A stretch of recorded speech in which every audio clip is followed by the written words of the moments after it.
Welcome to Legacy Conversations, a channel where we preserve military memories and history.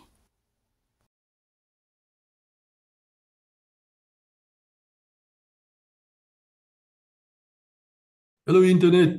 I'm excited. I can tell you I'm very excited actually because we're speaking to somebody from the Air Force, the South African Air Force, who I've been wanting to speak to for quite a while because the man is quite famous for the stories which he wrote on Facebook. I know he wrote a couple of books. We will speak about his books as well. It's Commandant Spies, and he joined actually the Air Force when I was born. So we're talking here to people who really know what happened in the Air Force all the way back when we still had flying aircraft. Now, Commandant, I'm so glad you are here, sir. Thank you for your time. We really appreciate you. For the rest of you out there, this is the first episode of many. There's going to be many episodes. He had a remarkable career as a navigator first and then a pilot, and he was involved in certain flights which I'm really interested in, and so we will talk about that. Once again, sir, welcome. Thank you for being here. May I ask you, how did you join up in the Air Force? Where did you grow up? Can you just give us a bit of background, please? Hello, everyone. Just a short announcement. Won't take much of your time. People have been asking me, how can you assist the channel? You know, we've been going on now almost 4 years. We've recorded almost 1,000 videos, and we were fairly successful. We are close to 4 million views, and we are very close to 1 million hours of being watched. So we've done a lot to boost the image of the SADF and the SAP. And we will carry on doing it for as long as possible. But we do need help. We do need you to support us in any way you can. Spread the word, make good comments, give it a thumbs up. And also, if you wish, join the Patreons. That's for $5 a month. Of course, if you want to make it $20 or $50, you're more than welcome. There's about 50 of you who's doing that right now, out of 100,000 a month who come here to look at the videos. And that really assists us because that, in the first place, makes us feel good. And secondly, it pays for our Zoom. And we can also use the money if we go on a field trip or if we need new equipment. That's the one way. The other way is you can support us by buying my books, the books I wrote, or the George M. James books, which are all very good books, and it's books which you would be interested in. If you like legacy, you're going to like those books. So we created a brand new channel on YouTube where we discuss only the books, and thus we're leaving the legacy channel alone just to do the military stuff and police stuff and your stories. I will leave the links for Patreon as well as the new YouTube channel. I'll leave it in for you in the description. Thank you. Let's get back to the video. Okay, Chris, thank you for having me. I can just tell you that I was born in Southwest Africa, small little harbor town called Luderitz Bay, just outside of the area where the diamonds was mined at Kolmanskop. My dad was a harbor policeman at that stage, and that's where I saw the first light of day. After that, being a harbor or a fairly low-ranking railway employee, he was subject to lots of transfers. We also lived in a little place called Aus, and then later also in Keetmanshoop before he was transferred to Pietermaritzburg in Natal. At that stage, coming from Southwest, where we never heard English, English was only spoken in self-defense. But I struggled. I was enrolled in an English nursery school because both my parents had to work. We were pretty poor. My mother was a nurse. My father was then working on the railways as an assistant driver on the railways trucks, big transport trucks. And that's how we grew up in a small little town or borough called or street called Purlelaan in the south part of Pietermaritzburg. Yeah, and there I did most of my schooling as well with Voortrekker, the pre-primary and the primary, and eventually later the high school, except for a stint of 2 years that I spent in Escort. Again, my father was transferred there, and so on and so forth. And well, obviously, at some stage, I started reading books like Reach for the Sky, Douglas Bader, and which sort of made me interested in the Air Force. Other books on Sailor Malan and Pat Pattle followed, and even Biggles, the books on Biggles, which gave you an idea what the RAF was like. And then I also discovered an old photo of myself in my dad's arms when I was still a baby. This was taken in Lüderitz Bay. And in the background, you could see this old Sunderland aircraft floating in the harbor. I think that sort of photo gave my Air Force career, or my vision to go to the Air Force, a bit of a kickstart. And yes, eventually I matriculated at Voortrekker in 1964. And those days it was still the ballot system. I was waiting for my call-up papers. But then disaster struck. I was not called up. All my friends were. I thought I was a leper because all my friends went and I didn't go. And even, there was no comeback. I couldn't ask to go. Any case, I had to start working on the railways, South African Railways, as a clerk. And all of this sort of worked basically later on to my advantage. I didn't know it at that stage. I worked as a clerk, did schooling at the hostel in E.R. Carney Hostel, just for interest's sake. The guy living in the room right next door to me was a man, maybe you'll remember the name, Demetrio Tsafendas. Demetrio Tsafendas was the guy that murdered Hendrik Verwoerd. But yeah, that's just by the by. We weren't friends. I just saw him from time to time. Any case, mostly I was posted out to small little towns like Franklin and Matatiele and places like Mooirivier, where there's very little of the soft and sensual going on. So obviously I was a bit frustrated, and I applied for the Air Force numerous times, but no go. And eventually I even applied for the mines, and I was called to Springs to go and do training or evaluation there. And I went into this. The evaluation went well, but then they said I must go down into the mine. We went down to about 11,000 feet. That is a nightmare that still lives with me today. I didn't like it. I felt like a cornered mole or a rat or whatever. Any case, very hot down there. And eventually, when we got out of that mine in the shaft, a cage carrying us upwards, just as we got out, over and above us, three beautiful silver and orange aircraft in formation flew past. It was Harwitz. The sound of a Harwitz is something that needs to be described. I've never flown before at that stage, never been in an aircraft, but as I say, I knew all about it because I used to read aircraft. And eventually I applied again, and lo and behold, I finally, in November of, it was about October of 66, this letter arrived telling me I had to attend the selection course at IAM, that's the Institute for Aviation Medicine in Pretoria, where we would do medical tests and then later selection committee. Now, the medical test, people think you just rock up there. That medical test is a battery of tests lasting about 3 days. It was heart, it was lungs, it was eyes, Howard Dolman, depth of vision training. They had disorientation machines.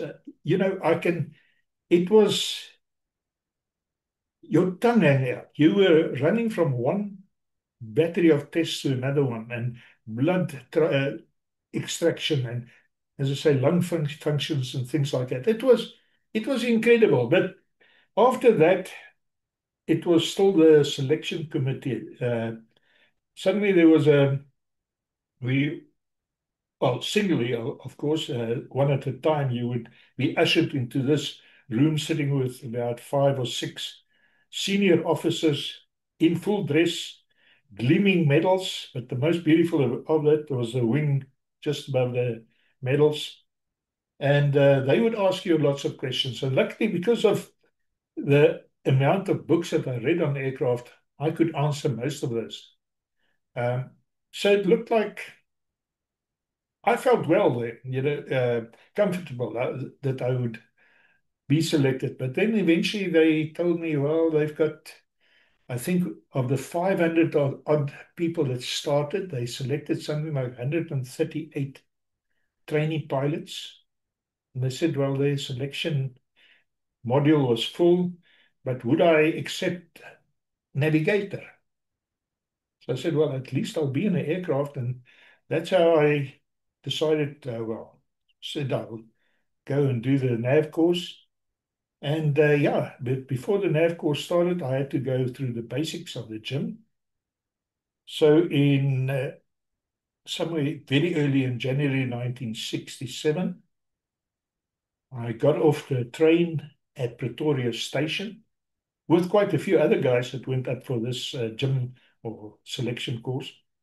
And we sort of stood out there I'll never forget this, on the platform, completely like lost farts. You were standing around, what's going to happen now? And then suddenly there's 3 guys in blue uniform, all with gleaming paste sticks under their arms and immaculately ironed uniforms. They were fantastic. In any case, they were very friendly, and they said to us, no, take your luggage and go and put it there in the front. There's 3 Bedford lorries that will pick you guys up. You go, very friendly. And the one guy, he had those 3 bars on his sleeve. And I said, thank you, Sarge. And I was quite happy. But, the Sarge, he sort of looked at me in a funny way. And I thought, well, okay, maybe he recognizes me as a guy with potential because I could at least see the rank. I didn't see the little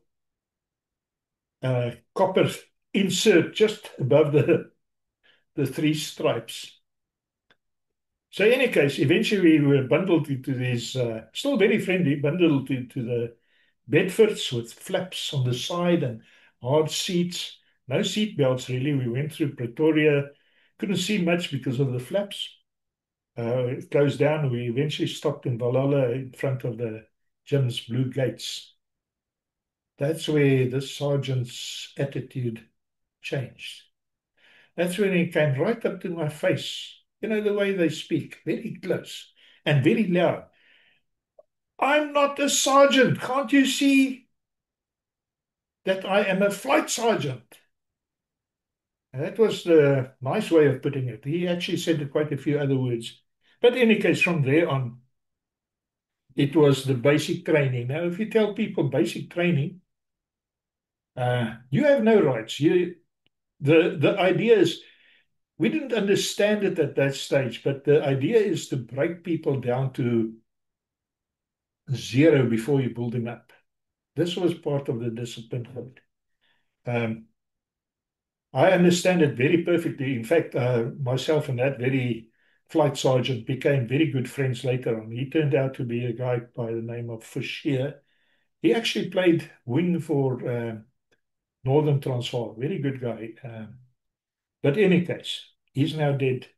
But what a great guy. We call them boneheads. Those are the discips.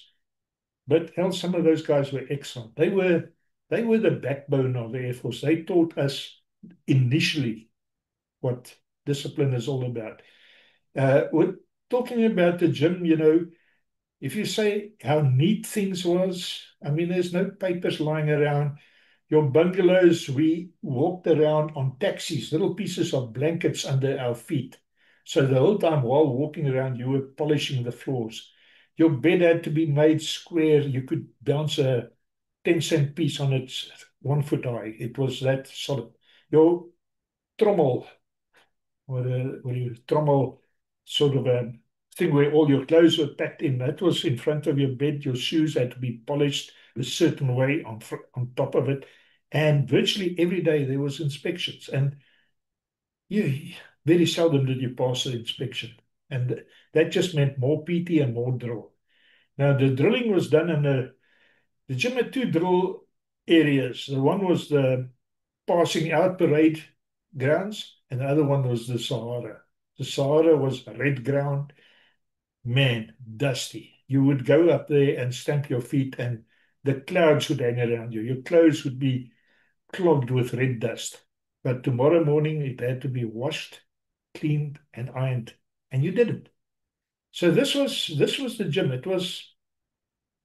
I'll never forget the gym, and it was lovely. It was actually enjoyable because if you fit, once you fit, so what? What can they do to you? But in any case, like all things, it's got to end.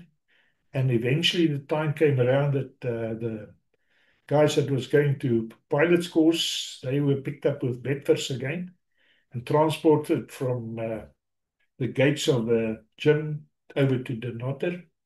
We were lucky because just outside of the gate was Swartkops Airport Base, and we had to go down to Eysterplaat. So there was a gleaming, got the pictures of this, the aircraft was still painted in its old Airways colors, except for the red tips on the wing tips and on the top of the tail, etc.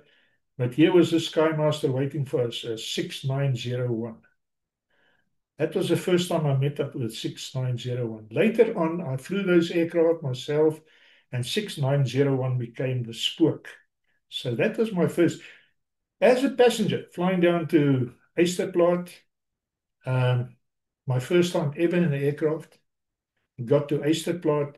Eysterplaat much more laid back than the gym was when we got there on Saturday. And on the Monday, we got issued with the books. And man, the amount of books that we had for this course would make any library groan under its weight. We had things like Aero D, Principles of Flight, Magnetism and Compasses, Navigation, Meteorology, Morse code. Even we had to do Morse code. We had to be able to send a certain amount of words and receive them in Morse code. Very few people still know Morse code. But I think in all it was, even trigonometry was another subject. So I think there was about 17 subjects. And man, you had to reach 75% for every one of those. If you failed, got below 75, even 74, not good enough, you had to redo that subject. And if you redid the subject, you only got 6. Even if you got 100%, for your aggregate, they only give you 60%. But your passing aggregate still had to be 75%. So, man, you did not want to fail a subject. In any case, we were introduced to the Dakota, the love of my life, the Dakota. Not at that stage, because at that stage, our area of operation for the Navigator was behind the pilots. There was a sort of a dingy dark little corner where the instruments was. So you didn't look out. You had to concentrate on your Mercator map and do the plotting and whatever and so on at the level of 10,000 feet above sea level. So that was a sort of story. But we went through that. That was the actual one. We also had what was called link trainers. That was a very primitive sort of simulator, if you want to call it. They could speed up flights for you, and you had to go and plot and put in all kinds of weather. You had to do that. But yeah, interesting training in between still the amount of drill training, etc., etc. But great instructors, guys that later became friends. Lots of them are with us no more. Um, and at the end of that, we went to Langebaan. We were transferred to Langebaan, where we had to do high level or high speed, low level navigation on the Impala. That was a different story. Man, I can tell you, coming out of an aircraft where you sat at the deck sitting high level, 10,000 feet, things look slow. When you are now suddenly in a little Impala running around at 400 knots, things go a bit faster at low level. And I had the blessing to have one of the best pilots that the Air Force had. Unfortunately, he died fairly early. A guy by the name of Attie van Schalkwyk. Attie and the Imp was meant for each other. Me and Attie in the same Imp was not meant for each other, because we were flying, flying over the areas like Newtville. You come across ostriches and you look them straight in the eye. When you had to, the fences, he had to actually pull up for the fences. So that's the sort of thing. And in the meantime, you've got to, me sitting in the back, I had to map read and try and find myself looking around. And that's when I started shooting cats. But in any case, I got over that eventually and started enjoying it. And after the Impala phase, we passed that. Then we had to do the survival course, which they took us out in the Air Force. Still had crash boats at those times. Beautiful old crash boats. Wasn't the Navy's, it was the Air Force's crash boats. So we were taken out with the crash boats deep into the sea with a lot of dinghies. And we were thrown overboard with the dinghies, 10-man dinghies. Now, if anybody ever tells you a 10-man dinghy is comfortable, he's a liar. Those things will go up in one corner, go down in another corner, and in the middle it does just whatever it wants to do. And you've got 10 people in that thing. Man, that's a vomit shooting generator like you can't believe. And we were 2 days in those dinghies. That's also when they gave us our survival packs that they gave us was, man, it was a strange thing. It looked like a sardine tin, but one on steroids. It was a lot bigger, almost the size of a shoebox, but it was a tin. And you open it just like the sardine tin with a key that you rolled the whole metal lid off. And then the rest of the thing was supposed to act as a little stove or a pot. And inside was the stuff that you had to eat. The only problem with the survival pack, number one, the expiry date was 1947 and this was 1967. And it was Norwegian K-type rations. Now, I've never learned how to read Norwegian, but in any case, we had to survive on that. One of the guys, Dick Parsons, rest his soul, he came across this one. It was wrapped in a sort of a silver thing, and he ate that. And he said that was the best of a lot. And later on, we found that was supposed to be the fuel that we could warm things up. But in any case, we survived that. From there, we were eventually hoisted out with a Wasp helicopter at that stage, up to area. We were taken to an area north of Langebaan in the semi-desert. There we had to do survival, desert survival, and infiltration. Wonderful time.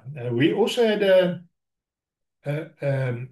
bushman come and show us how to take water out of a buck, shoot the buck, take the pensmas, the stomach, that gory stuff, and you squeeze that liquid. It's green, it's gory, it's vile, but you can survive on it. So yeah, we learned that. And that was eventually the end of the NAV course. After that, there was a wings parade. Got my wings from General J.P. Verster. think this was somewhere in January. I've got the books here. And after that, I was transferred to 28th Squadron. 28th Squadron at that stage, before they had the C-160s, they only had the C-130s, which was a big 4-engine aircraft. I had 4 huge Allison A56 engines with big Hamilton standard propellers. Give you an idea of the size, the propeller diameter 13 foot 6 inches. And a big, fairly big, for us, a big aircraft. In any case, I did the conversion on that and we started flying. I think my first trip to the border happened here around about in April, and it was to Katima. I must tell you that that stage, the border, we only had the 2 airfields. We had Katima and Rundu. We did quite a few flights to Rundu. Ondangwa was not an airfield yet. They had a small strip at Oshikati, but Ondangwa airfield didn't exist yet, and Grootfontein neither. Grootfontein just had a little ground strip as well. So I can remember we did one night stop in Grootfontein. As I say, there was no base there. We lived in town at, I think it was the Meteor Hotel, where I saw my first one-armed bandit in that hotel. But in any case, Ondangwa opened, I think, about January 69. They built it, and but at that stage there was only the airfield. The tarmac was there, and there was one helicopter flown by a second lieutenant, Charlie van Weingart, which I met up. Myself and Charlie is friends to this very day because he took me up for a flip in this thing and he tried to impress me, and he actually managed to impress both of us almost to grey hair situation. But we'll never forget that trip, and we are friends to this very day. The time on C-130s had some interesting trips coming to mind. We did trips with the professors from the University of Potchefstroom to go and investigate the southern lights, the Aurora Australis. Flying the C-130 from Cape Town, full fuel, winter fueling, and you fly for as far as you can go and still be able to return. So we came very close to the ice cap, didn't reach the South Pole, but I'm one of the few guys that was fortunate enough to see the Borealis Australis, the southern and the northern lights. So those trips were interesting. We also, at that stage, South Africa had no VIP aircraft except for the Viscount Castile. You would use Castile now and then to fly VIPs. The rest of the flights, if the people had to go somewhere, they would fly with the C-130. Now, the C-130 is, as you all know, it's not built for VIP.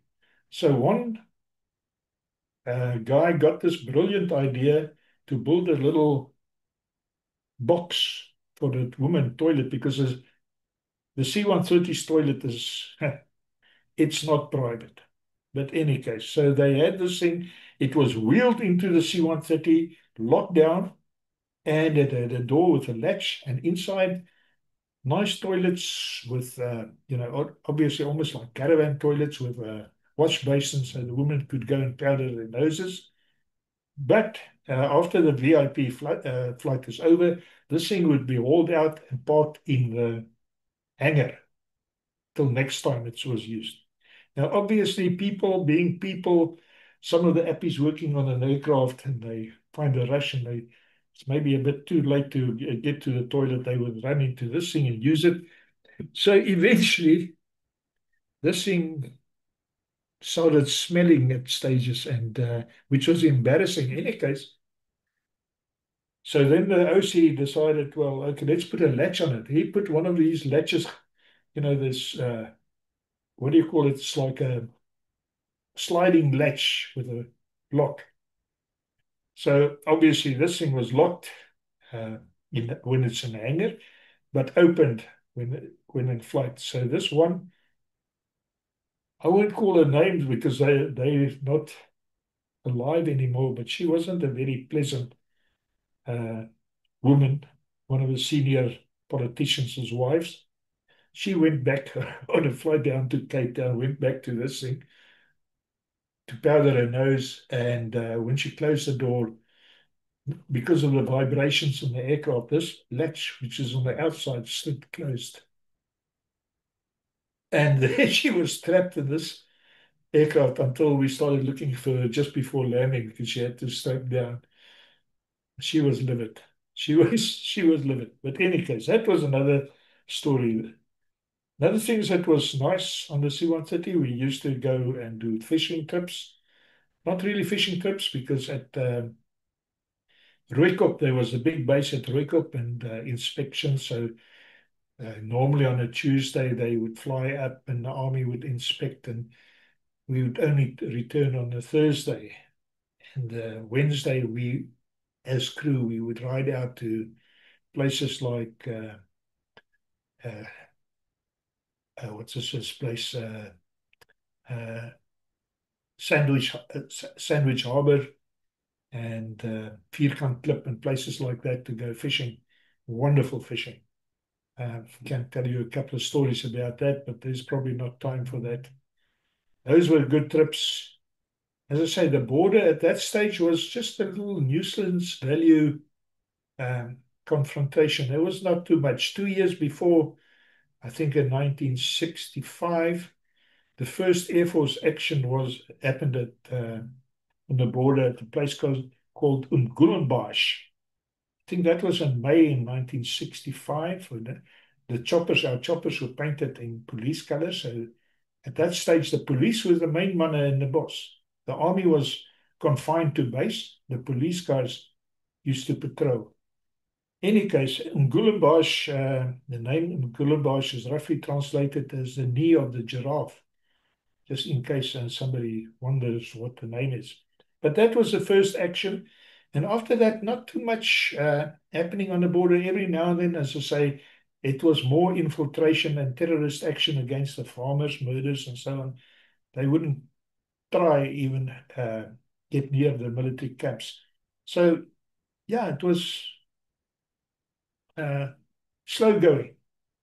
Myself, my experience of the border at that stage, not much, because we flew into the three main bases high up in. Very seldom did we night stop there. In fact, we night stopped more in Salisbury. We often flew up to Salisbury, where I saw the first TV in my life. Salisbury was also interesting times. There's a lady there, Donna Wurzel and Michael de Morgan. They were the newscast. It wasn't at full 24 TV, but it was interesting to watch TV. And also they had to drive at that stage. Don't drive, Rhodesia dry. Fuel saving.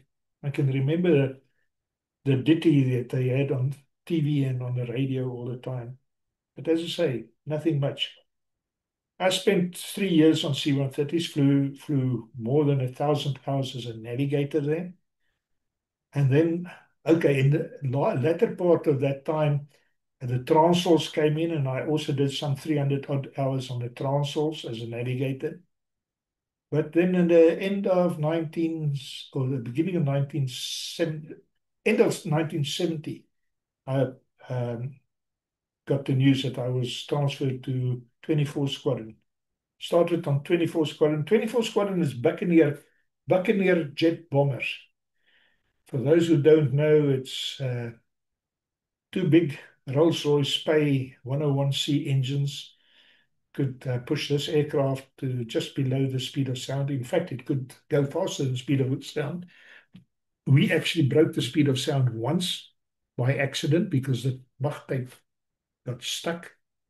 But in any case, we flew this bomber aircraft. Notable things there, we was involved in sinking the Wafra. Maybe people will remember the Wafra. I was involved in that sortie, and that was quite interesting. I also was involved, being the senior lieutenant at that stage on the squadron. I had to carry the colors of that is the tradition, the senior lieutenant carries the colors. So I was volunteered to go down to Cape Town with the Republic Festival, carry the colors there, and from where we were carrying, we saw the aircraft come past the flight. This was during the practice session the day before the actual fly past, and we heard the three Mercurius hit the mountain when they crashed. So we only later that night heard what happened. Very sad. So that was the Buccaneers. I can just say that on the Buccaneers, what a fantastic aircraft. I'm so thankful that I actually became a navigator first, because otherwise I probably never would have flown them. To tell somebody that you fly at 550 knots at 20 foot above the ground, man, then things happen fast. And then when the pilot hauls back on that stick, less than a minute later, you're sitting at 25,000 feet above ground. The sensation is just something that you cannot describe. And even from 25,000 feet, when you open those dive brakes at the back of the tail, the whole tail folds open and you go down almost vertically.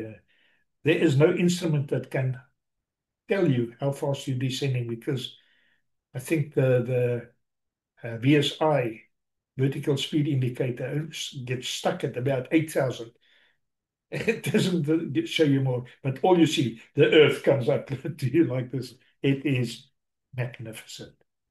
And then we used to do ship strikes. All the ships coming around, obviously you'd contact them first and see what you can do, whether they're okay, and then you would attack them. It's dual planning for them to see if they can pick you up before you hit them. But we did weapons, throwing 1,000-pound bombs at Tooth Rock range and De Wet.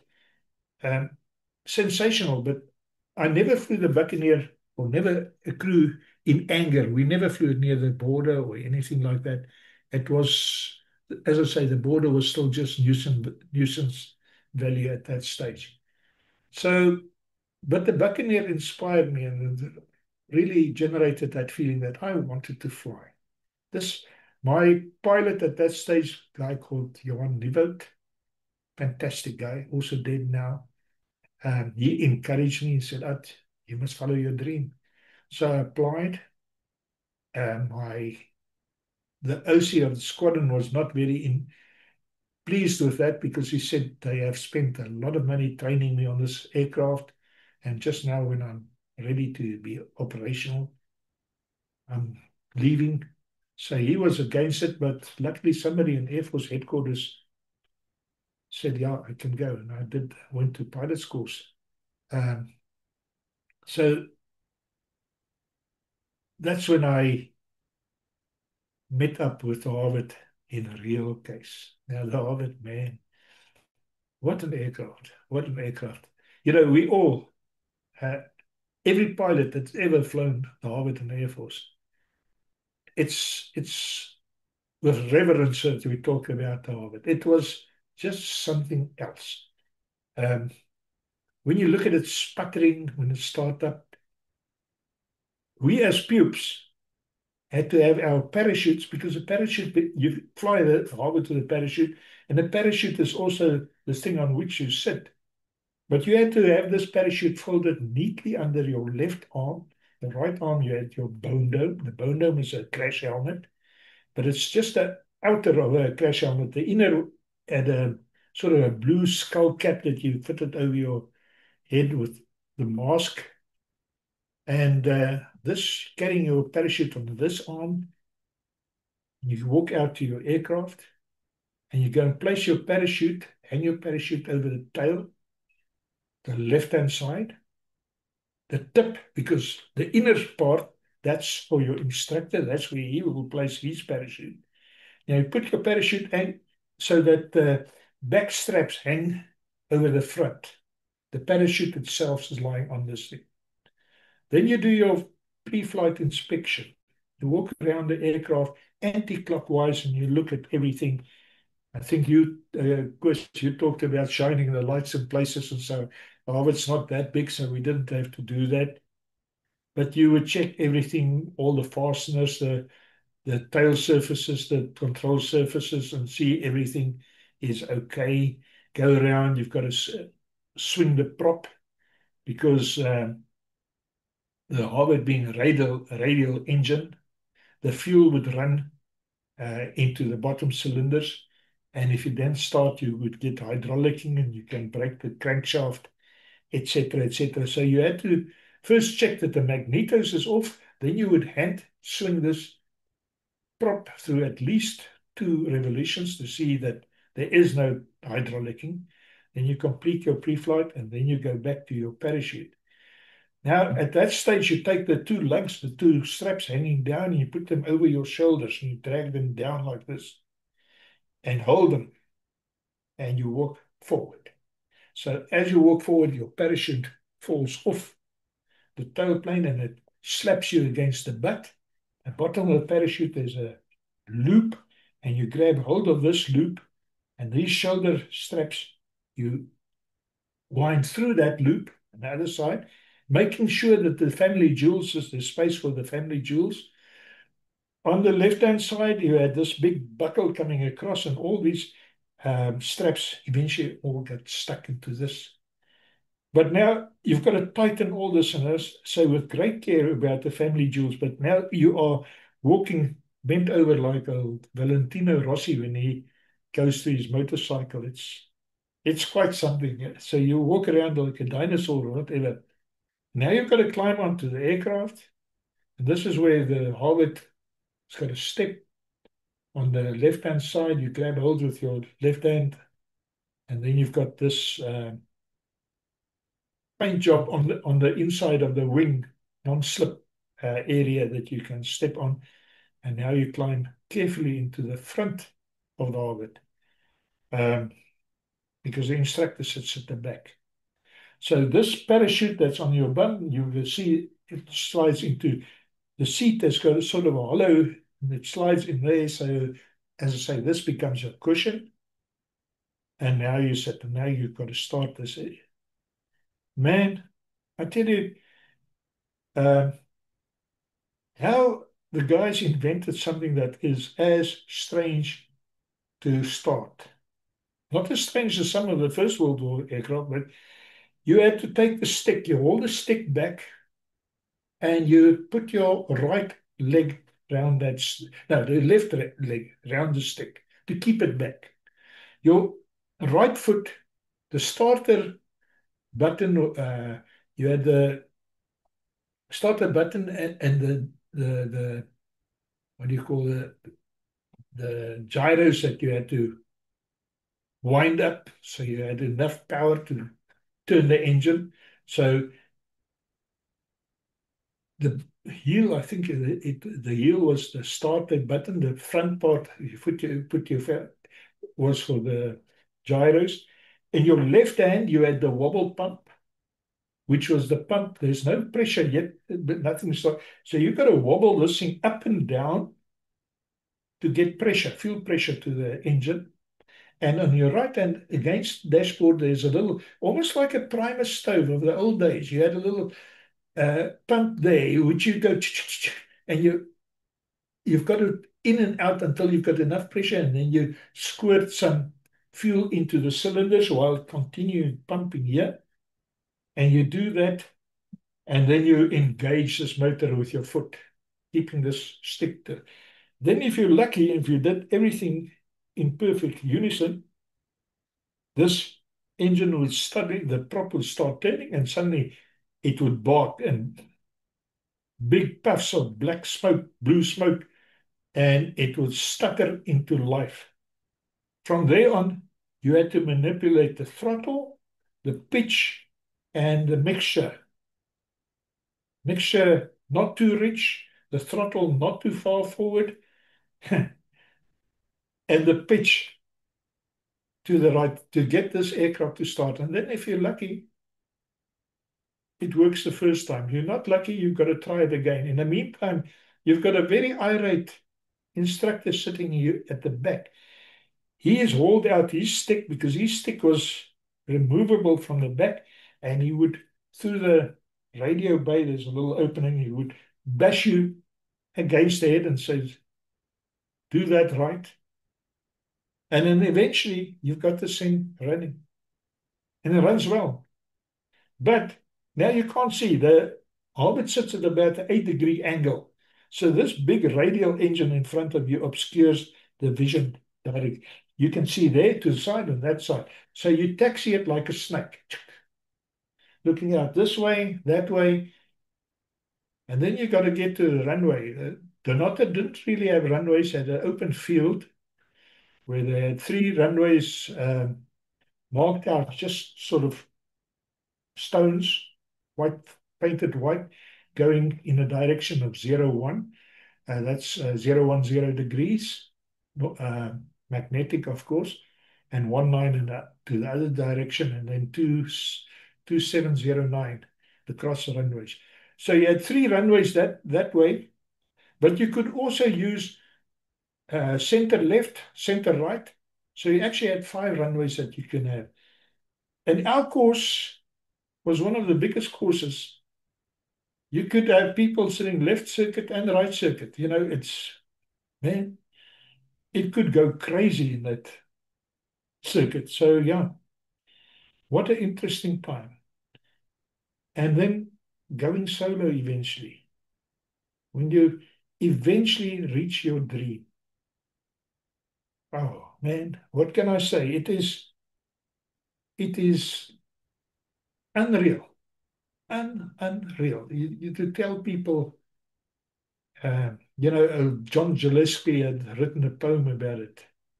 And you can see it is, if you are alone in that aircraft for the first time and you fly, and I'm not talking about flying a Papa Charlie, you're flying a big, well, it was designed almost as a fighter initially, became a trainer, and you did that. And after that, we were fortunate. We were the very, very last course that did weapons training with Hobbits.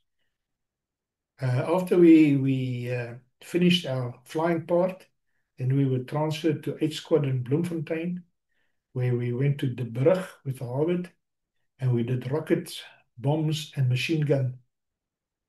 That without the Hobbit really having gun sights, but you would fire these bombs, and they weren't very, very accurate. So if you've got somewhere on the target, it's fine. The machine guns was not too bad. That was okay, but the bombs was hit and miss.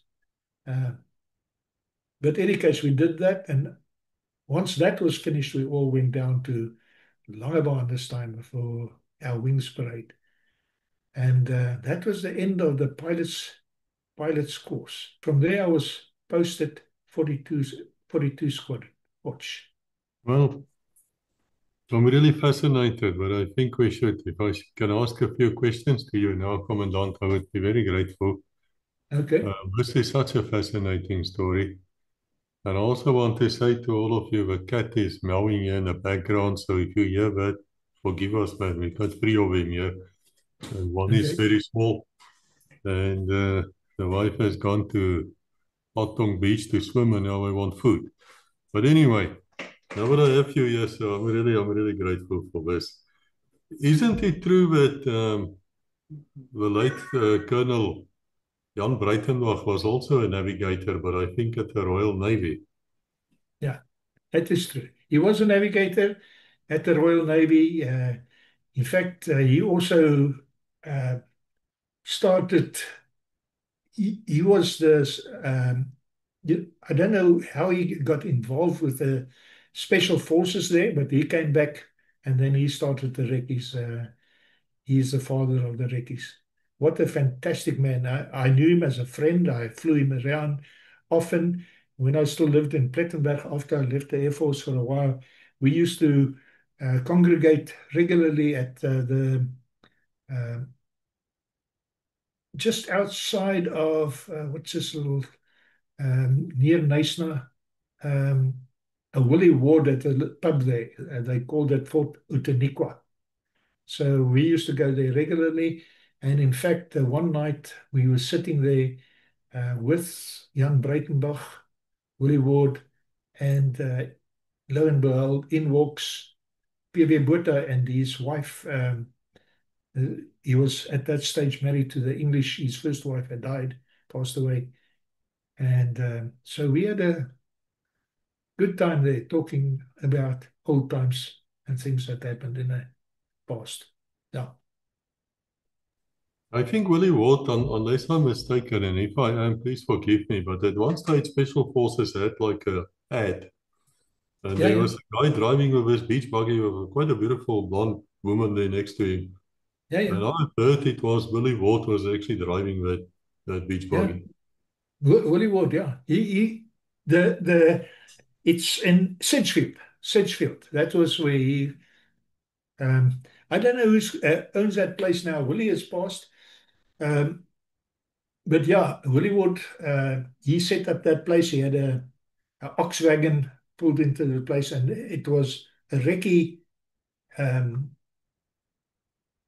camp. If after hours, we used to get certain invites. In fact, I must tell you a story. At one stage, between Willie Ward and a few of the recce's and Jan Breitenbach, they set up this competition. This competition involved playing golf, 3 holes, at that little 9-hole course just around the corner from Sedgefield, there near the lakes, swimming and canoeing in the lake, and darts.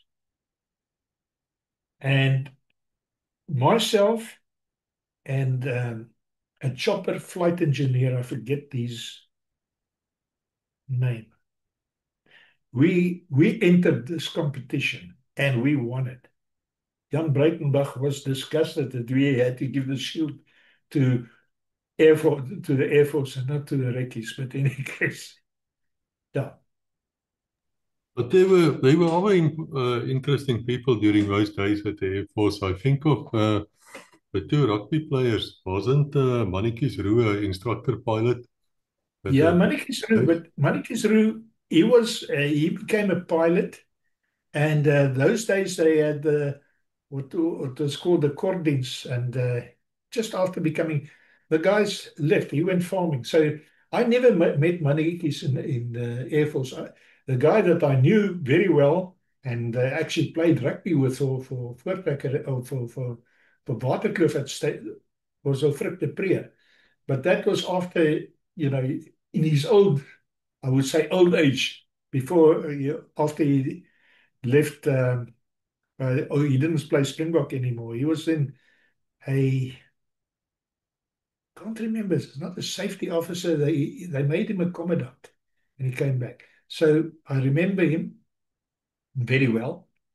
Yeah, but Mannetjies Roux's time was way before me. I remember the photo very well. There was this photo where he dived. He took out the Richard Sharp, the English rugby team. But yeah, they were not very fond of Mannetjies. But yeah, so Yeah, they were fantastic rugby players. oh, hell yes. Do you think No, that that's mhm. Do you think that the Air Force actually had a great thing about sports? Because I think that all the services, if you could play a good rugby or be a boxer or something, they were really interested in you. Was it the same at the gymnasium at that stage? I think so. Later on, especially the golfers was drawn towards the Air Force. But yeah, there was so much, Chris, if I can tell you, I've been in my life, I've been so privileged, and it's got nothing to do with the color of my skin and or age or whatever. But when you listen to the story about Southwest, I grew up in an age where people, it was after the war. There was no time to feel sorry for yourself. There was no entitlement. The people had to work. And there was no time for toy and things like that. They had to work to get ahead. But they had a dream. And they worked hard.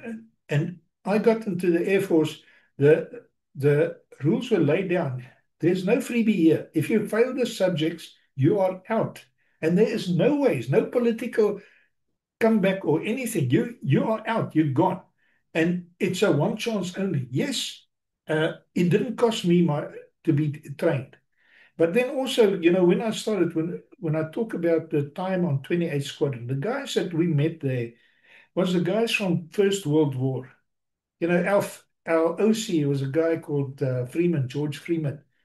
Now, if ever there was a guy that personified RAF, the guys, as I saw them, OC, it was George Freeman. He was rakishly thin, had this almost aristocratic face, like a big buzzard eagle nose, and this piercing blue eyes. Sort of, and he wouldn't talk to guys like CEOs. We were COs at that stage. Our welcoming speech, he said, "Gentlemen, it's my duty to welcome you on my squadron. But be sure of this, I don't like CEOs. Good day."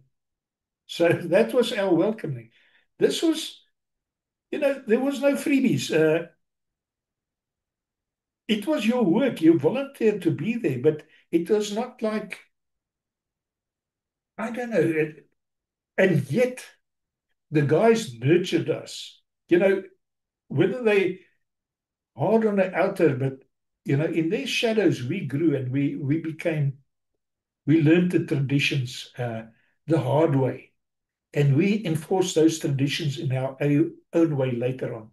It was, as I say, I was so blessed to be able to live in that area, that era. And also think about the Air Force was in a build-up phase at that stage. We had so many aircraft. We probably had about 1,200 flying serviceable aircraft. We had Harvards, we had Impalas, we had Mirages, we had Buccaneers, we had Canberras, we had Viscounts, C-130s, C-160s, Alouette 2s, Alouette 3s, Pumas, Super Freelands. What else? Still had the Viscount, yeah, and there were so many aircraft to fly. And the war was beginning to build up. It was getting more and more, with the result as we flew more and more. So often I'll look through logbooks, but I think there was 5 or 6 times that I exceeded 100 hours of flying in 1 month. Now, normally you have to do a new medical if you exceed it. They say that's just too much. But we did it. And with a pleasure, because the flying, when I talk about the real flying in the border was really on Cessna and Dax. That was magical. I dream at night of that flying, not in a bad way. I miss it. I miss the people. I miss my friends. I always say, you will never have another friend like one that you got scared with together. One that drew fire with you. That friend you will never, ever forget. So, yeah, those were great times. And so, yeah, we will discuss that at some stage. I don't know if. Oh, yeah. No, we any more definitely will. Yeah, I've got a lot more to with you. If you don't mind, I have 3 pages here. There's one thing which bothers me about you pilots. No, 2 things. So my late wife was an aviator. You're not allowed to call her a pilot. Pilot, she said, is Air Force and they cannot navigate. I don't get involved in that fight. It's a Navy Air Force thing which I don't quite get. That is nothing what the Air Force said about the aviator. But there were 2 funny things about this. The one thing is, when she was wearing a flight suit, this thing had more pockets and zips and things I've ever seen on any other piece of clothing in my life. And why is that? Because every second pocket was filled with something too. Well, look, you had the zips here because you strapped into normally if you sit in, so you couldn't get into side pockets. So you had to have zips on the side, and also you've got on your knees. There's pockets there. So you can get to that. And down your legs on the side. Those are the areas where there's no strap. So that makes it easier. When you talk about navigating as well, when I was a navigator, I used to think, well, the pilot can't get anywhere without me. But then when I became a pilot in the border war, flying Cessnas, you had a B-16 compass. And that was, we had things like radio compasses, but there was no radio beacons. You physically had to recognize trees. Say that tree, and all those trees grew to a certain level. But there's a tree that sticks out maybe a foot higher than another one, and you had to recognize that one. Otherwise, you would be lost. You had to do map reading. I often say if the modern pilot, and I'm not shooting down a modern pilot, but they've got things like GPS and they rely on GPS, they would be lost completely in the border the way we flew. They would not be able to do it. Sure, they could learn it after a while, but man, we were good. Make no mistake. It sounds crazy to say, but we were good for sure. We could do it. And I'm so glad, Colonel, Commandant, that you actually mentioned this, because let me just before I forget say the other thing, that Melissa was normally a very nice person, unless she does the flight check, the pre-flight thing. Then if you talk to her, she gets extremely obnoxious. She might even swing at your direction and tell you to take a hike, but then she starts afresh, which she always said to me was part of the training. Was that the same in the South African Air Force? Somebody starts disturbing you, talking nonsense or something.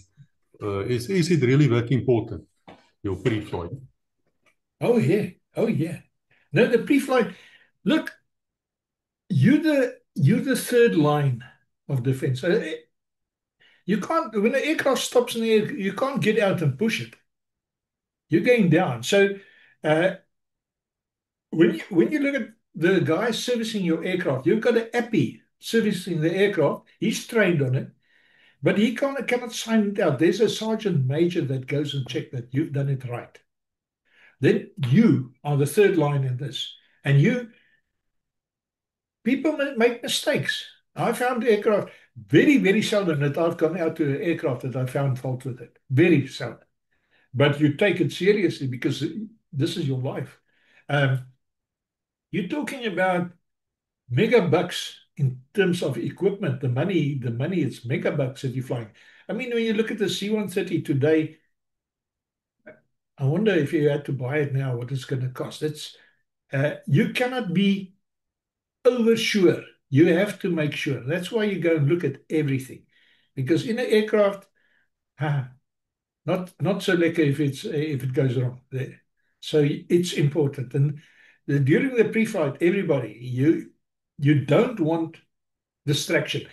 When you fly an aircraft, we used to have, everybody have this checklists. And here's my, just by the way, here's my Dakota checklist. For every part of it that you go, you can check these. And if you read your checklist, like Magnetos is on, and let's say you come in and you say, but what about this? The law says I start the checklist from, if you interrupted me halfway, I have to start the checklist from the front again. Because it's so easy to say, you interrupted me there, where was I? Go on, and you leave something out. No, you've got to be very, very precise. And that's where it's lucky. Later on, I gave instruction at flight schools, 2 international flight schools. And you install that into the pilot, your trainees, you've got to. It's so important. Yeah. No, you don't want interruptions. Yeah. Commandant, we have one fellow who's following us here on Legacy, and we're very grateful for him. I don't know his name, because people use these strange fake names when they go.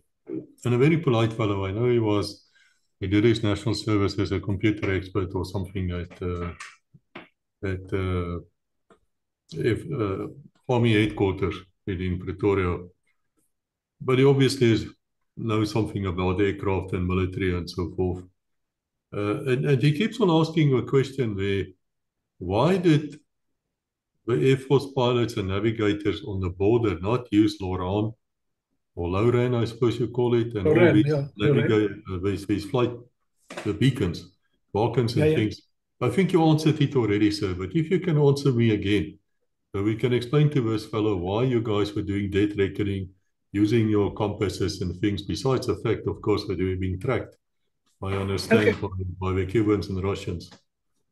The Loran was actually a naval station, and they were on the coast. It was, I've never really used Loran. I think the Shackleton crews would have used it more, but it's sending out waves, and where they intersect, there's certain crossings that you can use. But to set that up in a border would have been almost impossible. Well, it's a big system, so it was easier to set up a radio beacon like a ADF, a non-directional beacon, and the instrument in the aircraft is called the automatic direction finder. This thing sends out a non-directional, it sends it in all directions, but you picking it up, you can channelize it and approach on it. But it was few and far in between. There was one at Rundu, there was one at Ondangwa, but they're not that accurate. You know, NDB, especially in the summer when you've got lightning and thunderstorms, the needle would rather point towards a thunderstorm than you've got interference. Plus, if you remember when Samora Machel went down, there was talks that the South African Dirty Tricks Department sort of interfered. It's a basically easy thing to interfere with. So we did not really rely on this. We relied on our map reading very much so. And map reading and accurate navigation, that's what you did. So yeah, there was problems with those. But these It's days, fascinating, GPS, sir, because I recall I've read about the Second World War, and I believe that the Brits somehow started bending these waves during the yeah, you Blitz. can. I think, what did they call the Germans? It Ex-Garat or Garat or something, and Obo. But Obo might have been British. I don't know. But it's not uncommon, this technology, is it? Even in 1967. Well, if you have a beacon here transmitting on a certain frequency, and you put another one 50 miles away transmitting on the same frequency, they will correlate, and your indication in the aircraft would probably take you to the center between the two, not to any one of them, you know. So, and you could change it. If you make this one stronger and that one weaker, you could get spurious indications. So, not a very good idea during wartime. You can't rely on it. I wouldn't. Especially also, as I say, if there's bad weather in the vicinity, don't. Yeah, we're going to record the authors and people who wrote a thing called the Mick Diaries. I don't know, sir, if you know about the book. Colonel from 2 Squadron Commander, his name, Turin. Cobus Turin, he's setting it up for us. Yeah. Now, I know we had an episode here with one of the reconnaissance guys where they shot down a couple of helicopters and things, because it seems that they were navigating the enemy now with the Angolan side by looking Yeah. at rivers and things, and they stayed too high. They didn't go high enough, if I understand correctly. Do you have sympathy for them, sir? As from one air crew to another air crew, when you were flying into Africa during those conditions, making those mistakes by just following a river? You know, whenever a pilot makes a mistake, whenever there's an accident, there's going to be a board of investigation. And the board of investigation is going to say, now remember, this board is probably made up of 4 or 5 guys, and detailed investigation. And after weeks of investigating, they decide, well, okay, it's pilot error. This guy he should have turned to the right and not to the left. But you've got to think, you're flying an aircraft and maybe you're doing 500 or 600 knots or whatever. And there comes a time when you have to make a decision. You've got to make a split-second decision. You can't second guess yourself. And you make that decision. And normally, because of your training, it will be the right decision. But maybe, just maybe, you make the wrong decision. And you are dead, and the people are dead. And then this board comes after weeks and weeks of investigation and say, the pilot made a mistake. It's true. Everybody makes mistakes. All accidents is due to a human error. There's no doubt about it. Whether it be the appy on the ground or the pilot misinterpreting something. So, yeah, no, it's a difficult, but, that's why I think it's a noble job. I'm so proud of having been a pilot and even having been a navigator. I would not have it over. We didn't make a lot of money, but I enjoyed my life. The other thing is, as I say, one thing was so, especially for us, the bush pilots, our Air Force pilots, you always met up your friends again somewhere in the border. Any other job you would, let's say if you're a bank, working in a bank, you get transferred to Durban, you don't see the guys in Joburg again or what. While the bush war was going on, you would every 3 months see the guys somewhere and you meet up with them again. What a fantastic time that we had. It was absolutely magnificent. Life over, same thing for sure, no problem. And couldn't care less what anybody says. I'm proud of what I did, and I will say that to any court. I'm proud of what I did, everything. Well, you were right to be so. I think we produced fantastic pilots and aircrew, but I want to take you back to in the first time you saw that 6901, which is what you people call the squib. Yeah. Am I correct, sir, if I say that thing is actually a DC-4? It's a DC-4, yeah. C-54. Also DC-4. Yeah. It was built, started flying here towards the end of the First World War, or Second World War. The deck, wow, 1933. That's when a deck sort of has its vintage from. But yeah, it's we used to call the Dakota's Caravan. But what a wonderful aircraft. As I say, well, maybe in the next story, if I do it, the love of my life is the deck, the Harvard, and the Skymaster. Those are the three. And then to a lesser extent, the Cessna as well. But I flew C-130s, C-160s. And yes, they were great aircraft. Make no mistake, they were great aircraft. But they were, to a certain extent, almost like flying computer games. You did not feel that the C-130 was so server assisted that it was light on the controls. The deck in the Skymaster, if you want to turn to the right, you've got to turn that wheel, and the deck, you could feel, I've written a story just on the Dakota, flying the Dakota. Wow. If it was raining, you would get wet. If it was bumpy, it could bump very much. If you flew high, your feet would be frozen while the top part of you is hot. But all of that is worth it just to fly that aircraft. Man, what a machine. I don't know whether you know it. I got allocated in my logbook. It's a green endorsement that's written into your logbook for a hailstorm landing that I did.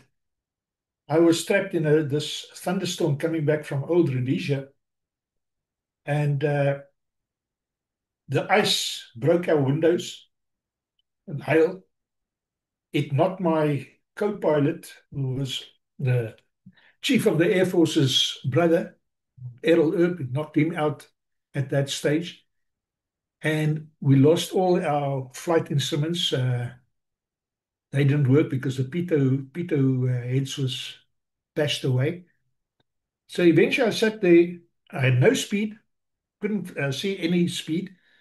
You had to judge how fast you were flying. And I eventually managed, as I say, there was somebody on my shoulder for sure. But I landed on a watermelon patch near Nailstroom, and that little patch was 348 of my steps long. That's how long it was. And I did a perfect landing there. And they actually repaired the aircraft there. And I thought that was the end of it. My OC at that stage said to me, "You flew it in there, you will fly it out again." So that was the next. So yeah, I had to do that as well. But there's a whole story about that. Also a story about a good story about the Cessna that I, also in a thunderstorm that I went down with. Maybe at some stage we'll describe that. But yeah, wonderful times. Wonderful times. That's why I say to all of you guys, keep tuned in, press that bell thingy, because we're going to talk to the commandant quite a bit.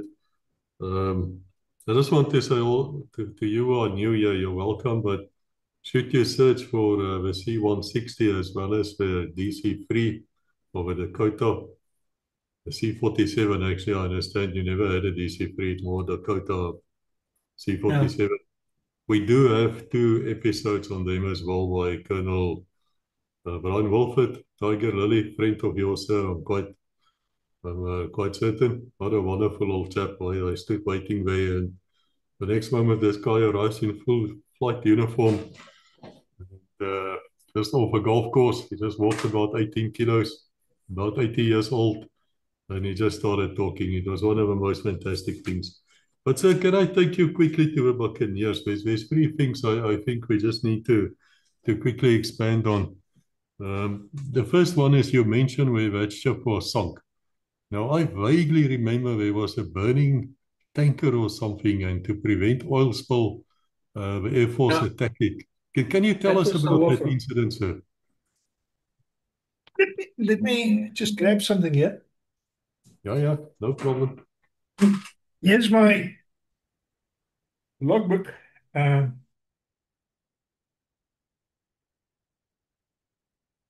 don't know if you can, if possibly you can see this, but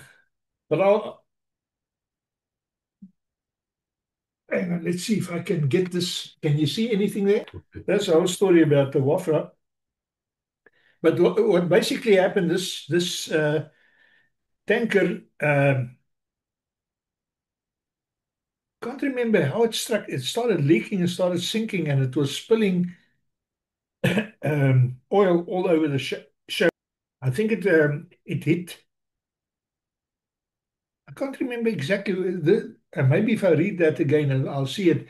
But then it was towed out deep to the deep sea, and we were tasked to go and sink this Wafra. But the Buccaneer had missiles, the AS-30 missiles that was used on this thing, but they were never used or intended to sink a ship like a tanker, because oil floats. So even if you hit the shot through the side, unless you burn it, it's not going to work. So the first strike that we did on the Wafra, the missile actually went right through the ship. People said we missed, but it went right through the ship. And it just started settling a bit more and spilling more fuel. We did quite a few strikes, but eventually the oil was all over, and the Shackletons eventually, with depth charges, they set it all alight. But, this is again when politics start interfering with military tactics. The Buccaneer, And I think politically they wanted to show the Buccaneer could do this, but it's not a target for a Buccaneer. And also guys at headquarters wanted to test this AS-30 missile, and it was not the right missile for it, So um, the right idea would have been right from the beginning to set up a Shackleton and go and depth charges. That would have been the right. But it was, I don't know, people in political high places that made certain decisions that was not the right decision at the time. And I don't think any of them is still alive, so they can't go and put me in jail for that. But yeah, it was a very interesting exercise. It was lovely flying, and it was interesting. But yeah, Yeah, I remember it. I'm so glad that I actually have an opportunity and the honor to speak to somebody who knew what happened there. We will definitely put a picture in for you people to see what we're talking about. But then there was a tragedy, sir. I've heard there was a Buccaneer. Now, a Buccaneer, if I remember correctly, was designed to come in low and very quick, as you that's said. it. And they say it flew into a wave or something. We don't really know. And I believe the aircrew passed away. One ejected and Yeah, this was old um, the navigator was a guy called Paul Murphy. Uh, Odendaal. Odendaal was a pilot. Uh, and Odendaal was an exceptional pilot. He was a very, very good pilot. And what happened, maybe I should tell it as well. I did the search for that, the initial search for Buccaneer 415. That was the Buccaneer that went down. While I was still on C-130s that night when it went down, we were called out at about midnight. We started flying, planning. It was the most atrocious weather I have ever flown in. It was really, you know, when you talk about the C-130 flying down and you get St. Elmo's fire. I don't know if you've ever heard of St. Elmo's fire. It was on our wings, and it was atrocious weather. We flew down to Durban. We started the search even before we landed. The waves were. We had no chance of finding. Even if we found somebody, you wouldn't see him. But we started the search the next day. Two Shackletons joined us. So we had the C-130 and another C-130. We did two C-130s and two Shackletons doing the search. And we eventually found nothing. We found nothing. Many years later, they found pieces of that thing. It was pulled up in a fishing trawler. I think about 15 years after the accident, they only found parts of it. What actually happened, because it was a formation that went out and all the other guys came back, they flew back. And it's only Odendaal and Murphy that didn't come back. So very sad. That was the second Buccaneer that we lost. We lost one coming out the initial transfer from England. It fell near Ascension Island. Then that one, and then we lost one at the Brug. Doons van Heerden and Dion de Klerk went in there. Dion de Klerk was a navigator. He ejected. Doons got killed. And then we had 13 Buccaneers. I was proud to say I flew all 13 the Buccaneers that was left. Very few of them, very few guys has flown at least 13 of the Buccaneers. I don't think there's too many guys left that still crewed on the Buccaneers. Myself, Picky Sieberts, I worked with Picky at IFA. I think the guy that's got the most hours on Buccaneers and most different is also a navigator, General, Alzheimer's beginning to get hold of you. But there's not too many. I don't know whether the Chief of the Air Force, Mike Miller, is still alive. I heard he was very sickly, but he also flew them. But after, oh yeah, there's a Draat Rimaton. Rimaton is still alive. And here's a guy living here near, still by, also a pilot. And maybe Wally Wallace and Johan Bronkhorst. I don't know what happened to those guys, but very few of our Buccaneer crews are still alive. Very few. I would like to speak to them if they're alive because we did make a video actually of a buccaneer standing there at Swartkops. I walked right around it.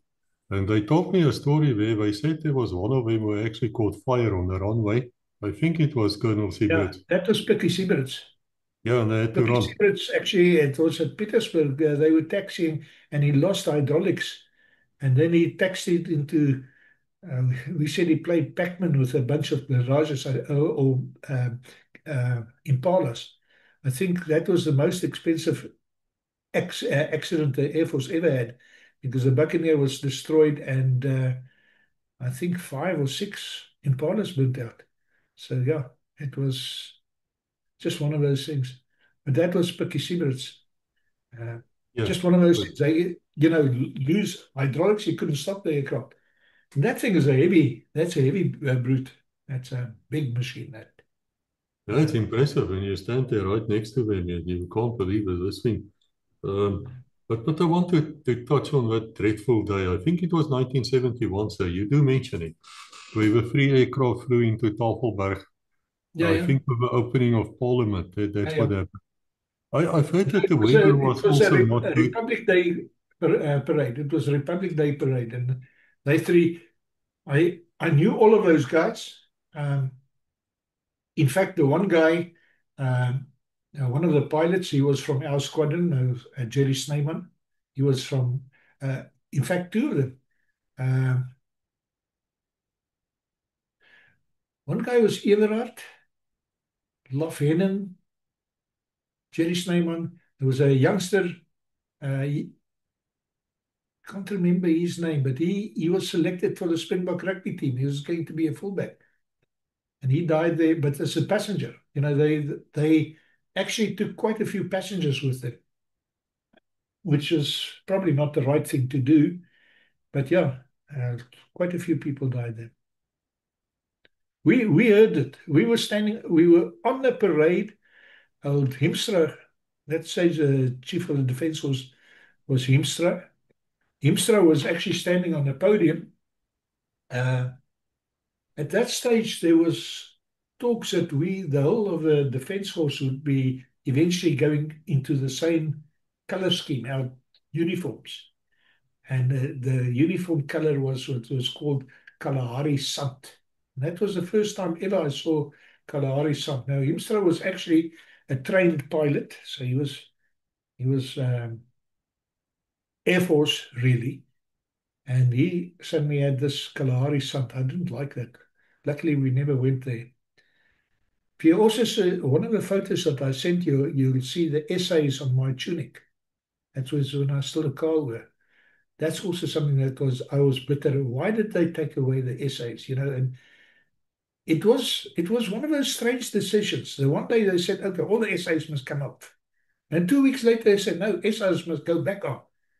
So we put them back on, and then it was off again. So we had this essays on, essays off. So, but I mean, why couldn't we have South Africa? I still miss it. I loved it on that uniform. But yeah, I was one of the last guys also to wear that. The young Air Force guys don't even know about that time. As I say, I had so many blessings. I saw the war from its almost opening gambit to almost max intensity. I served in Rhodesia. I served in Angola. I wore many different uniforms at many different stages. So I was police. I was even one of your comrades. So yeah. Yes. You people were flying in our camo uniforms. And, the loveliest camo ever. That Rhodesian, the police camo is beautiful. Yeah, they work very well. I'm proud of mine. In fact, they're going in my studio now.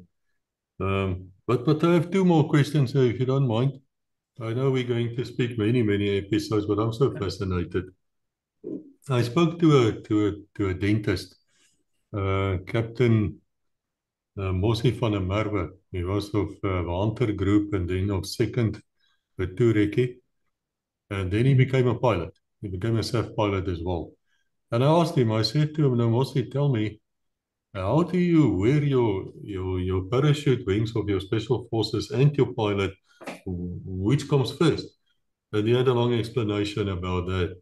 Now I have to ask you, sir, when you went from a navigator half a wing to a full wing, does that mean it replaces the half wing, Yeah, or can you you still wear replaced it? halfway. You couldn't wear both. You couldn't wear both. It's the same with engineers and radio ops. We had a couple of guys, Wynand Bloemhoff, who was a radio operator and then later became a navigator, so we had to decide.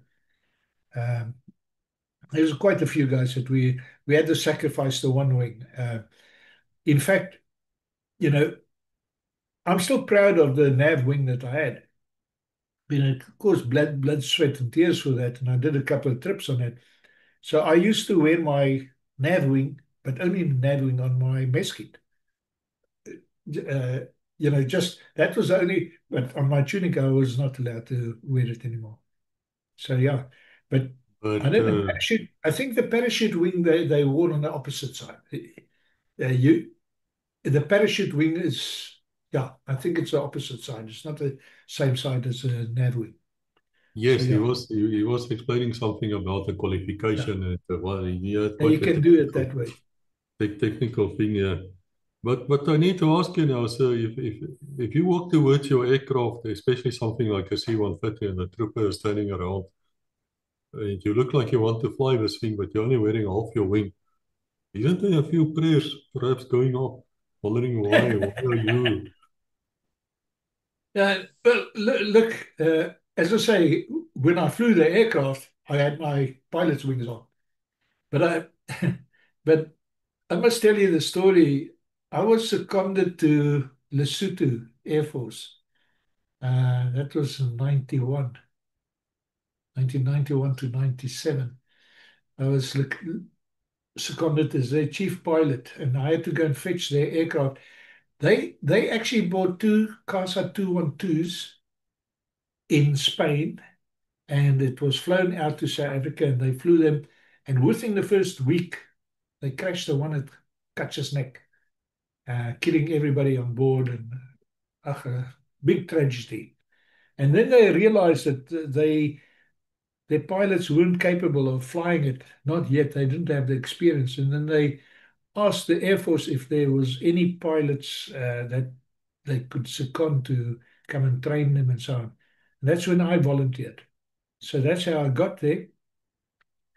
And that 6 years I spent in cities, I wasn't in normal clothes, but uh, yeah, it was one of the other aircraft that I've flown, and wonderful time that I had there.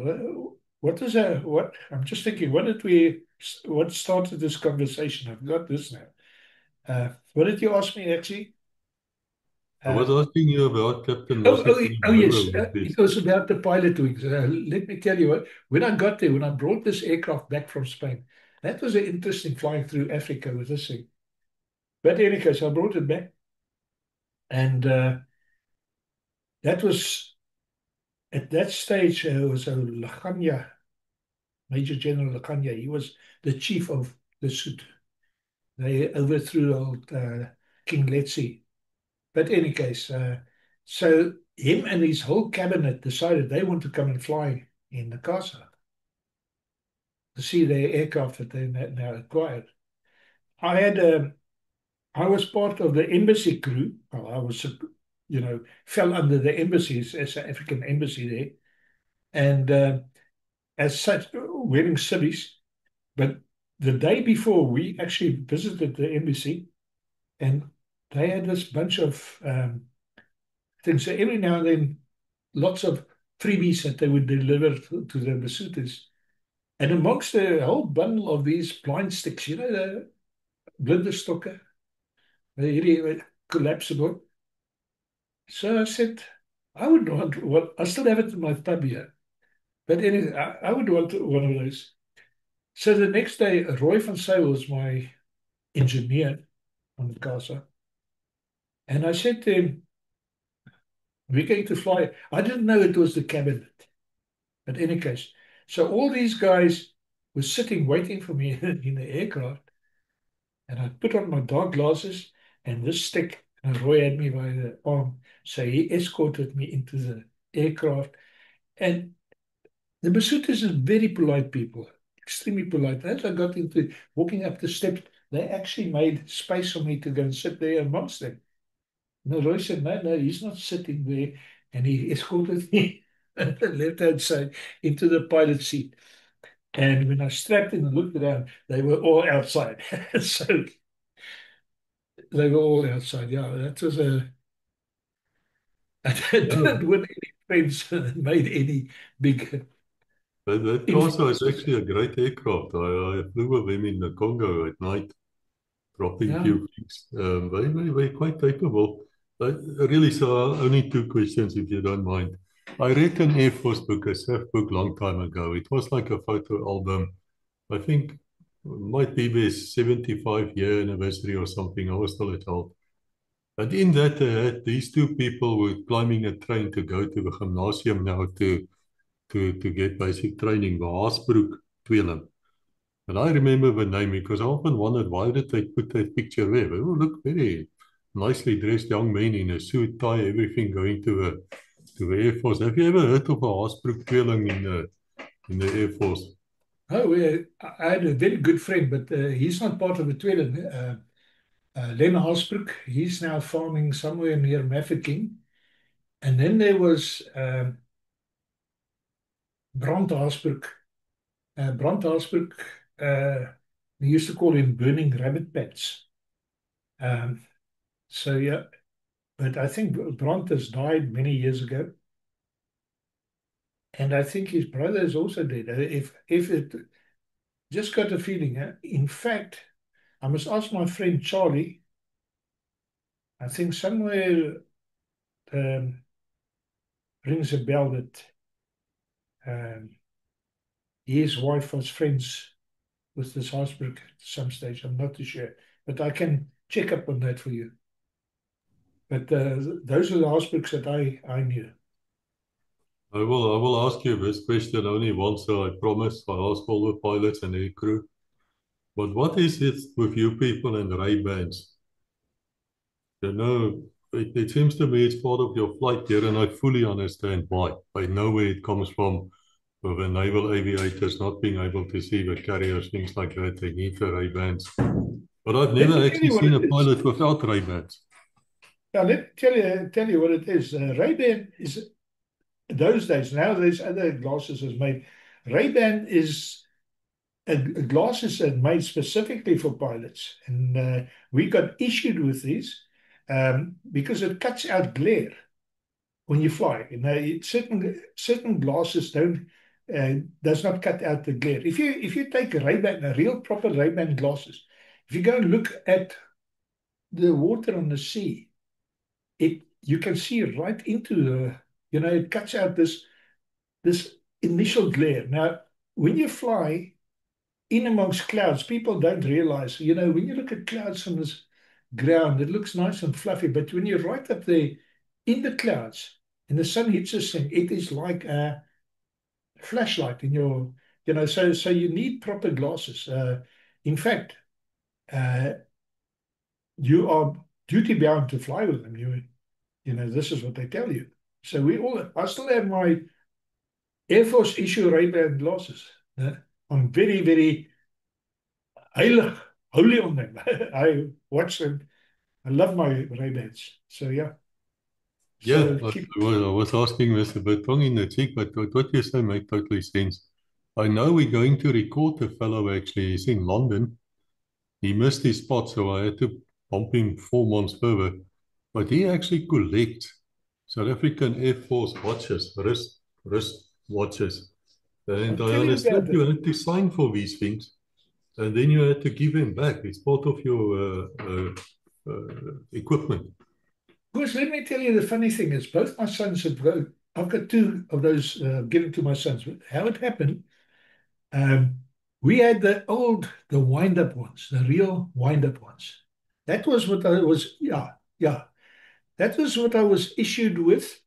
And then I think, I can't remember, sometime in the 80s, around about the mid 80s, the Air Force pilots was issued with Psycho, the electronic, I think it was Psycho watches. And we had to hand the old watches in. So I went to the stores, and everything goes through stores, and I said, I love my watch. No, you must hand it in. I said, but I want it. He said, no, but you can buy it for R5. We've got boxes of this now. So I said, okay, I'll take one of these Psychos, I'll buy it for R5, and there's another, give me that one as well, because I have two sons. Those watches were Lemanias. That was the name, Lemania. And I kept them and I put them in my safe. And many years later, I gave it to my son. My one son is a yacht skipper. He lives in America. He's married to an American woman. He sails mega big yachts. I'm talking about 90-meter pleasure yachts for rich people. And he makes a lot of money. But in any case, I gave it to him, gave the other one to my other son. And Christoph phoned me a while back. He said he took this watch to get cleaned. And the guy said to him, this watch is now worth about $83,000 or something like that in America. It is because the guy says it is an hour work, what they call, those watches were supposed to be chronometers, very accurate. But because it's not electronic, the intricacies of going inside, all the gears, it is like a special make of watch. So I've given to my sons a valuable gift. Yeah, they are special, those things. I haven't got mine anymore, but it's still in the family. And at the back of it, it's still got its sign, it's inscribed SAF, and with the military cross, etc. I've got a pub. I'm not sitting in my pub. I'd like to show you my pub one day. I've got so many. I often sit there when I sit and write my books of stories. I sit there and I look at something and it reminds me of something, and it is my memory stack there, yeah, and then I sit and get tears in my eyes about people that's not there anymore and times that were. The book that I skryf, the book that I'm writing about is short stories. And I named it, I don't know, A Tyd Wat Was. And this is what I say about the Air Force. It's a time that was. We had more than 2,000 pilots. We had 1,200 serviceable aircraft. I think we staggered to get two in the air now. There's nothing. The chief of the Air Force can't even fly. He hasn't got wings. The mind boggles. The mind boggles. Yeah, it's the saddest thing ever. So the other day we made an episode here, and it was a fly past of 1966 for a monument. And I couldn't believe how many thousands of people were watching it, and they were so grateful. It was just 7 minutes and I looked at all those squadrons coming over, and I thought, oh, what a mighty, I also say we had no idea what was coming. I will send you an email. I've written all our aircraft have got a tail number as individual. Even if it's a deck, the one is 6866 or another one 67 or whatever. I have made a list of I went through all my logbooks, getting every different aircraft that I've flown. And I've got every one that I've ever flown. And some of them don't exist anymore. Lots of them don't exist anymore. But I have flown over 110 different Harvards. Just the Harvards. 110 different ones. I've flown over 40 different Dakotas. I think 28 different Cessnas. I flew 6 Skymasters, all 7 the C-130s at that stage. I got 2 later on. Flew all 9 Transals, flew 13 Buccaneers. If you just the tail numbers, add that up, you see how many aircraft. But I've got thousands and thousands of flying hours. I think I probably have the most, including my nav hours. I think I'm the only guy that has flown more than 1,000 hours on C-130s, both as a navigator and then later as a pilot as well. So I've been blessed. God's been good for me. He's taken me to a wrong side of 78 already. I'm still alive. I still had to work until about 2.5 years ago. I was still getting instruction. So, and I'm still in good health, fairly good health. So I've been blessed, and I say thank you so much. Thank you so much. We are so grateful that we can keep your memories alive here. So, I mean, what a life, what a fantastic life which the Air Force gave you. It seems to me it was one of those places where you could achieve, you could reach the stars. Isn't that your motto, Astrata or something? Ad astra. Per aspera ad astra. Through sweat to the stars. Yes, But hard work. Chris, I would just say to you, I am so thankful for people like you that get all us fogies to tell the story, because it is so important. I tell my kids actually, they want all the stories, and that's why I've started writing it. And say to them, it is what needs to be told. We were not the baby killers that some people say we were. And we were good folks. We were good folks, exceptional people in Sid. And I'm so pleased that I grew up in that era where there was no entitlement. That's why I'm privileged. We had to work for what we got. It didn't come by anything. And we built up an Air Force that was pound for pound, probably the most powerful Air Force in the world. I tell you, we were good. I have written the story and say, ons was goed. Ons was bloody good. And really, with what we had, what we did with what we had, we were exceptional, really. No, it's fantastic. It was really so. At one stage, we had that episode here about this Dakota with its tail shot off. Yeah. That was how they came to land with that thing, which is amazing. It's being chased here by, I think, the Pumas. It's just beyond belief. Well, there were so many of those things, people did amazing things, really amazing things. And, it's just sort of went by the wayside. You don't feel it was amazing, but it was. As I say, that landing that I did without instruments in a watermelon patch, that's where I got the green endorsement. And that these days is an Astra medal that you get for that. They don't have, I don't think they do the green endorsement thing anymore. But yeah, I was proud to be part of it. In fact, I was at least half of the existence of the SAF. I was in it, more than half of that. So yeah, I'm happy.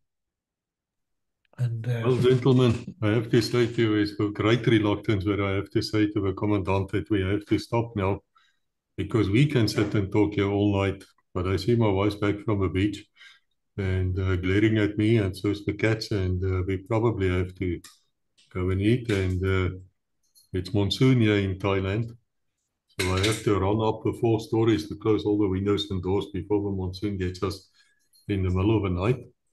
But this was fantastic, sir. Thank you so much. I really appreciate talking to you, because at Legacy we get a lot of letters from senior officers, by which I mean brigadier and higher, in different nations, so including NATO nations as well as here in the Far East. And they all say to me they cannot believe the quality of men which they see on the show. Because it's one thing to read a book. I mean, we all wrote books. It's fantastic. I love reading books. But when you can sit there, sir, you can actually see the man talking. You can judge the man. I think it was the one reconnaissance commander, Colonel Frans Fourie, once said to me, Chris, and I'm going to switch to Afrikaans now. You people who don't understand, just press that translate button thingy on the video. En Frans Fourie sê vir my, Koos, jy weet net, as ek net Persine van Rensburg kon sien, en ook daai ander oom wat daar was by Bloedrivier, as ek net kon dis reg, om net te sien wat, my groot oupa grootjie. my hemel, dit wys hy. Ja, as jy net kon sien, hoe was daai ou, hoe het hy opgetree, hoe het hy gepraat, wat was sy statuur, het die manne gekyk na hom met agting. Jy weet, dan kan 'n ou opsom, jy kan agterkom, en jy kan hierdie klomp kriminele wat sê, ons was 'n klomp skurke, ons kan hulle werklik aanval, so mense asseblief kom praat met my, hou op, moenie ooit vir my sê, jy het nie 'n storie nie, want julle almal het 'n storie, julle almal het, ek wil hê jy moet terugdink aan die dag toe jy daar op jou uitklaar parade gestaan het, fikse jong man, breed geskouer, sonder enige skete en siektes, lus vir die lewe. Onthou daai tye, daai ou is nog steeds binne jou, jou DNA is nog steeds daar, dit is my teorie. Moenie dat hierdie klomp varke jou van agter af werk nie. Ek praat met 'n lugmagoffisier, hy sal ook nog met ons kom praat hier, en ek sê vir hom, kolonel, wat gebeur as jy jou opdrag sou kry om sê dan maar aan te val 'n siviele basis? Soos hulle sê wat gebeur het by Casino, ons weet dis leens is twak. Dit het nooit so gebeur nie, dis nonsens. En die ou sal net kyk so na my en hy sê vir Koos, is 'n onwettige bevel. Ek sê, ons almal ken die Nuremberg reëls, ons is opgelei daar, ons weet waarvan ons praat. As ons sê ons gaan daai bevel weier, maar ek sê, maar as jy nou gedwing word om op te styg. Hy sê, wel, ek styg op. Ek sê, en dan? Hy sê, ek sal die bomme gooi. Ek sê, en dan? Hy sê, Koos, ek besluit waar daai bomme val. Dan kom ek sê vir jou iets anders. Ons het op 'n close range, wat is dit in Afrikaans? Kort afstand.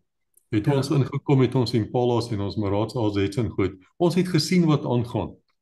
Ek sê nou vir jou, as ek gesien het, daar's 'n vrou en 'n kind en 'n goed daar wat sonder 'n wapen, sou ek nie my bomme gegooi het nie. En as ek dit gegooi het, sou ek dit misgegooi het. Jy weet, dis die tipe ding wat hierdie klomp skurke nie, hierdie klomp takhare nie vir ons wil. Nee, maar dit is presies so. Jy weet daar's so baie dinge. Jy het net gepraat van Sarel Silje en so aan. Wat interessant is, die gelofte, wie die gelofte neergeskryf, was 'n ou met die naam van Jan Bandjies. Jan Bandjies was 'n kleerling. Hy was 'n Kaapse kleerling. Hy was die enigste van daai klomp boere wat kon lees en skryf.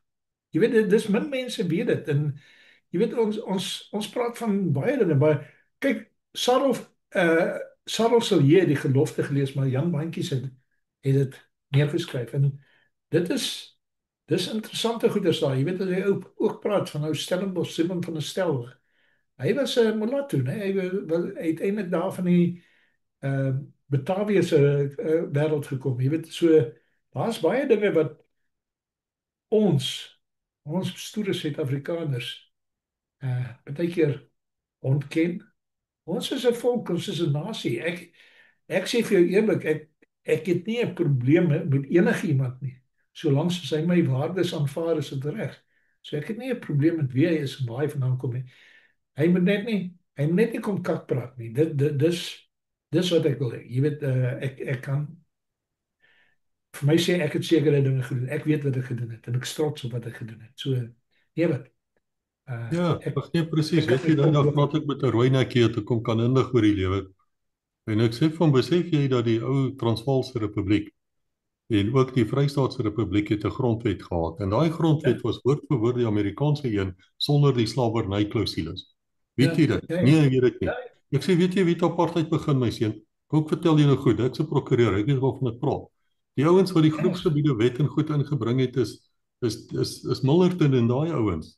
Na die Boereoorlog. Dis waar dit begin het. Daar was kleerlingoutjies gewees in die kabinet van Powell. Ja, ons weet nie die goed nie, maar weet jy, kommandant, dit is ons eie skuld ook, en ek praat nie met u nie, want u praat met my, maar julle ouens wat hier buite sit en luister, moet nooit by my kom kla.